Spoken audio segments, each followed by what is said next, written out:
if you just press forward and realize you can do this and succeed, it will define you in a positive way, and you'll build momentum in that direction. You can do this. And I was really good at giving people pep talks.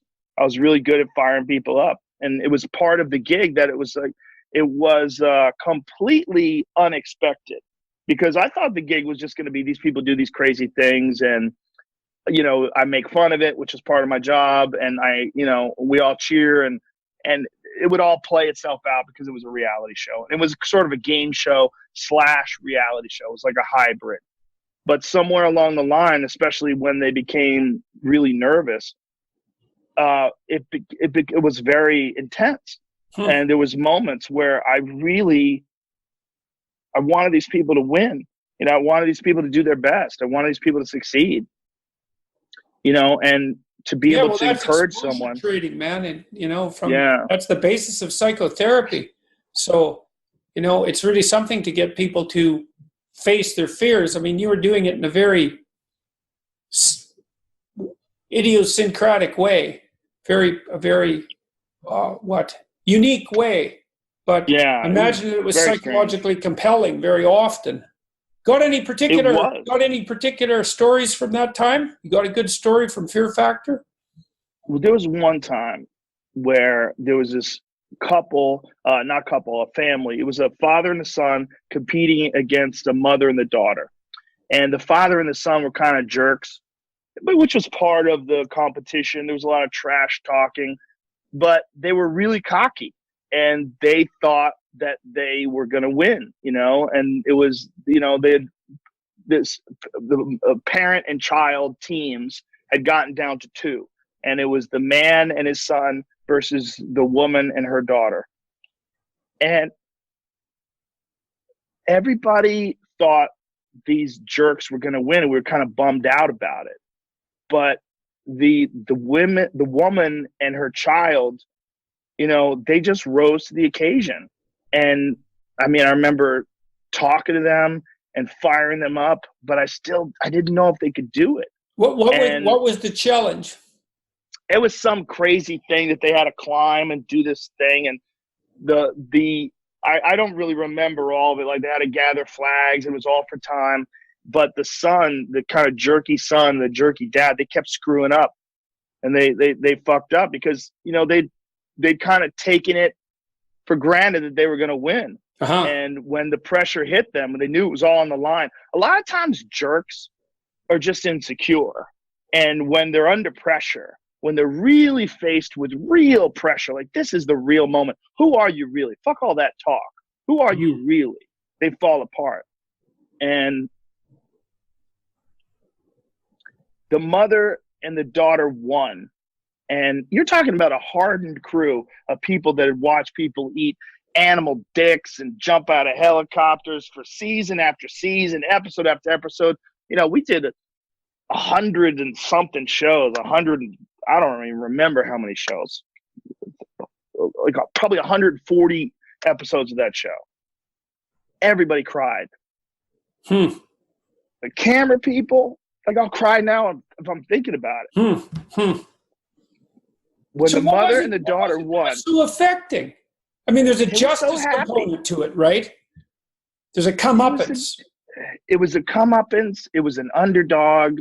It was just seeing their spirit, when they were figuring out a way to win, watching them win, or to this day. I'll tell you, one of the things that makes me really happy about this interview so far is that, like, I have a tendency to tear up in interviews, as you may have noticed, but this time it was you, so I'm quite pleased about that. It's a very touching story, though, man. You do, eh? Yeah, but particularly like that, I don't tear up for sad things. I tear up for happy things.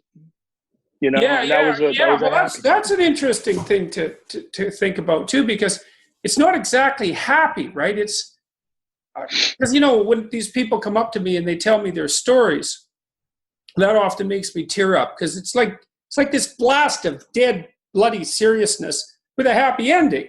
So it's a comedy because it's a happy ending, but it's rough and affecting, and that makes me tear up. And I think my proclivity, I've always kind of had that ever since I was a kid, but it seems to have come back. Me too. Well, you too, eh? Huh. Yeah, always. But it's always been happy things. It's never been sad things. It's very hard to get me to cry with sad things. Sad Triumph. things I sort of just, triumph, success. Yeah.